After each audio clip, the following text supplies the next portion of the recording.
هذا صاحبي زهير. المتعة ديالنا هي نسوقو في المناطق الجبلية ونستمتعوا بالمناظر ديالها.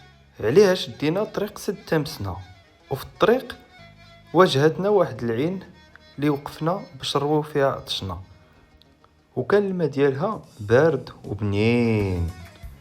من بعد كملنا طريقنا للسد واستمتعنا بالمناظر اللي كتعطيهم لينا هاد المنطقة ديال مزاب. مناظر غزالة ديال بصح، طبيعة فلاحية بامتياز، الله يجيب الشتا وصافي. هنا دخلنا للطريق اللي كتدي للسد، طريق صعيبة شوية ولكن ممتعة في السوقان وزوينة ما شاء الله، مناظر غزالة. واخيرا وصلنا لسد تمسنا اللي كيحمي مدينة المحمدية من الفيضانات، ويزود مدينة بن حميد والقارة وبزاف المناطق اخرى بالماء الصالح للشرب، وكيتمتع بمنظر زوين اللي كينمي السياحة في المنطقة.